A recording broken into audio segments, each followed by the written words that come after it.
Hello everyone, welcome back to my channel. This is Vikas and I hope you doing great. आज का हूँ मैं नई वीडियो के साथ। और जैसा कि आपने मेरे लास्ट के 3-4 वीडियोस में ये देखा होगा कि कंटिन्यूसली बात कर रहा था कि आप अपने टैक्स को कैसे बचा सकते हो या कौन से फॉरेक्स एजेंट को आपको यूज़ करना चाहिए या कैसे आपको बेनिफिट मिल सकता है टोटल फीस पेमेंट में या जीआईसी पेमेंट में।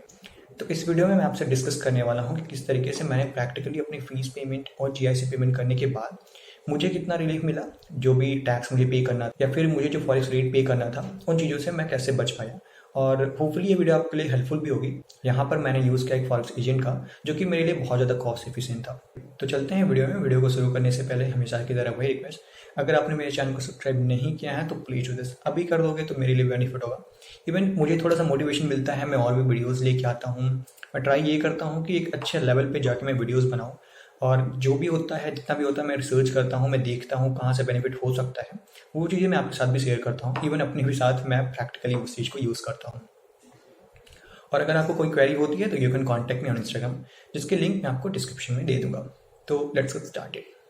हम यहाँ पे एक एक चीज़ों की बात करेंगे और आज के लिए सिर्फ और सिर्फ मैं जीआईसी पेमेंट की बात करने वाला हूँ। जीआईसी पेमेंट के लिए बताऊँ तो जिस अकाउंट का मैंने यूज़ किया दैट इज़ सीआईबीसी।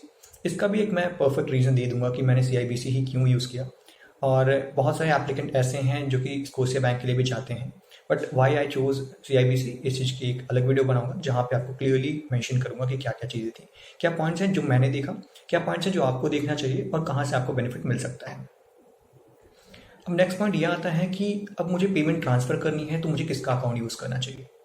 डेफिनेटली आपको जब भी आप सीआईबीसी या स्कोशिया या किसी बैंक को चूज़ करते हो, वहाँ पे ये क्लियरली मेंशन होता है कि you should use your own account. मतलब पेरेंट का नहीं यूज़ करना है, किसी रिलेटिव का यूज़ नहीं करना है, आपको खुद का अकाउंट यूज़ करना है। तो that was my second step कि मैंने अपने अकाउंट से पेमेंट ट्रांसफ़र करने का डिसाइड करा। अब नाउ कि अब वो पेमेंट ट्रांसफ़र कैसे होगा। पेमेंट ट्रांसफ़र करने के लिए मुझे पहले अपना सीआईबीसी का अकाउंट ओपन करना पड़ेगा। सीआईबीसी का अकाउंट ओपन करने के लिए आप डायरेक्टली सीआईबीसी की वेबसाइट पे जाते हो। वहाँ सीआईबीसी की वेबसाइट पे जाके अपना ऑफर लेटर और अपना पासपोर्ट वहाँ पे ऐड करते हो और फिर इसके बाद आपको इंस्ट्रक्शन लेटर आ जाते हैं 4-5 घंटों में, जो कि मुझे भी मिल गया था। अब इंस्ट्रक्शन लेटर आ गया तो उस पर एक डेडलाइन मेंशन होती है, जो कि मेरे केस में था 31 मई, और उसके अंदर अंदर मुझे पेमेंट करना था। तो फाइनली मैंने कर भी दिया।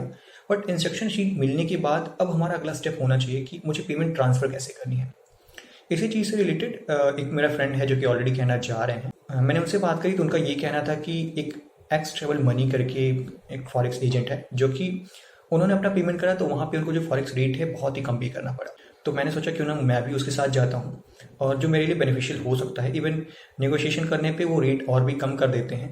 तो मैंने भी फाइनली उनको चूज़ किया। और अब बात ये आती है कि एक्स ट्रेवल मनी नाम सुना सुना सा लग रहा है, बिलीव नहीं होता कि मुझे 6 लाख 7 लाख रुपए ट्रांसफ़र करने हैं। इवन आई थॉट कि जब ऐसी बातें थी तो मैं अगर फॉरेक्स रेट में अगर आपको बेनिफिट मिलता है, रिबेट मिलता है, तो even I can go for my tuition fees also. मैं उसके साथ मैं उनसे पेमेंट भी कर सकता हूँ।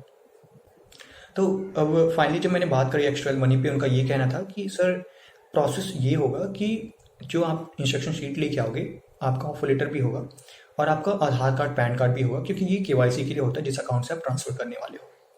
तो वो चीज़ें मैंने ली और उनका ये कहना था कि ये जब आप मुझे देते हो तो उसके बाद हम आपको पेमेंट बुक करते हैं। पेमेंट बुक करने पे आपका जो फॉरेक्स रेट होगा वो भी उसमें मेंशन होगा और उनके साथ आपको पेमेंट करना है। या तो आप नेट बैंकिंग का यूज़ कर सकते हो या तो आप आरटीजीएस का यूज़ कर सकते हो।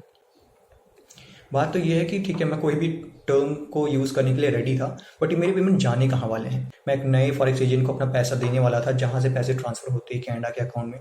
मुझे बिलीव कैसे होना चाहिए, जबकि मेरा फ्रेंड ऑलरेडी इस चीज़ को यूज़ कर चुका था, जैसा कि मैंने अभी जस्ट बताया आपको। तो कहीं ना कहीं थोड़ा बहुत ट्रस्ट मेरा हो चुका था, चलो इन्होंने कर दिया तो शायद मेरे लिए भी ये हो सकता है, मैं भी यूज़ कर सकता हूँ। मैंने उनको अपना डॉक्यूमेंट्स दे दिया। डॉक्यूमेंट्स देने के बाद उन्होंने जिस भी डेट को मैं प्रेफर करता कि आज का फॉरेक्स रेट कम है, उसके हिसाब से वो मेरी पेमेंट बुक कर देते। तो मैंने चूज़ किया इंटरनेट बैंकिंग का। इंटरनेट बैंकिंग के लिए डायरेक्टली जब वो आपको लिंक भेजते हैं, उस लिंक से आप पेमेंट ट्रांसफ़र करते हो।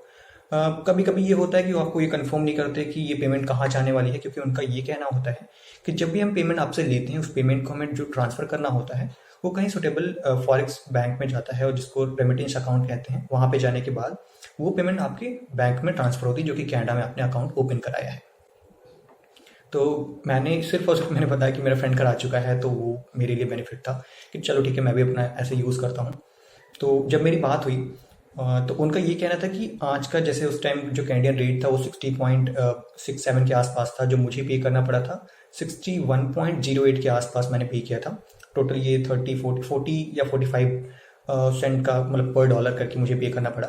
जब मैंने इसको पे किया, और आप बिलीव नहीं करोगे कि विद इन 2 डेज मुझे अपना GIC सर्टिफिकेट मिल चुका था। अब इसका प्रोसेस क्या है, जैसे मैं पेमेंट करता हूँ, पेमेंट करने के बाद विद इन 2 to 3 आवर्स वो मुझे एक स्विफ्ट कॉपी देते हैं। स्विफ्ट कॉपी में बहुत लोगों को डाउट था कि स्विफ्ट कॉपी कहाँ से मिलती है। ये आप जिस भी फॉरेक्स एजेंट को देते हो वो आपको स्विफ्ट कॉपी देते हैं, या जिस बैंक से आप ये अपना पेमेंट ट्रांसफर करते हो, RTGS करते हो या कुछ भी करते हो, या वो आपको स्विफ्ट कॉपी देते हैं। देखिए, स्विफ्ट कॉपी क्या होता है, इंटरनेशनल ट्रांजेक्शन जब भी फॉरेक्स एजेंट को आप चूज करते हो तो वहाँ पे वो पेमेंट ट्रांसफर करने के बाद उसकी कंफर्मेशन देते हैं कि आपका पेमेंट किसके थ्रू ट्रांसफर हुआ है। स्विफ्ट कॉपी मिलने के बाद मुझे वो स्विफ्ट कॉपी अपलोड करनी थी CIBC की वेबसाइट पे, जो कि CIBC का ही डिमांड था कि अगर आप पेमेंट कर देते हो तो मुझे ये चीज़ वहाँ पे अपलोड कर दो। अपलोड करने से क्या होगा कि CIBC उस चीज़ को क्रॉस चेक करेगी। क्रॉस चेक करने के बाद वो वहाँ से GIC सर्टिफिकेट इशू कर देंगे। तो ये पूरा प्रोसेस था, और जिसमें मेरा GIC certificate with in 2 days आया। बहुत लोगों का कहना ये था, क्योंकि मैं बहुत सारे ग्रुप में हूँ जहाँ पे मुझे ये पता लगा कि उनका GIC अकाउंट 7 दिन 10 दिन, किसी का 10 12 15 दिन भी लग गया। तो मुझे लगता है, पर्सनली मैं बिलीव करता हूँ, क्योंकि मैंने अपना फीस भी पेमेंट किया, GIC भी पेमेंट करी, जिसमें मुझे ये बेनिफिट मिला, और होपफुली आपके लिए भी ये हो सकता है। इवन जब भी आप एक्सटर्नल मनी को यूज़ करते हो तो वहाँ पे आपको कुछ ऑफर भी मिलते हैं 1000 रुपीज़ 1500 का। आई नो कि ये उतना बड़ा अमाउंट नहीं है, लेकिन फिर भी थोड़ा बहुत मिलता है, तो it's good for us, right.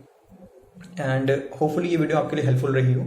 अगर कोई क्वेरी होती है तो प्लीज़ आप मुझे कमेंट सेक्शन में बता सकते हो। मिलते हैं आपसे नई वीडियो में, और कुछ भी क्वेरी है, जैसे कि मैंने बताया कि इंस्टाग्राम पे भी आप मुझे कांटेक्ट करो, और प्लीज़ सब्सक्राइब करना मत भूलना, कि मेरे लिए बेनिफिट होगा। इवन मैं मोटिवेट होता हूँ तो और वीडियोस लेके आता हूँ।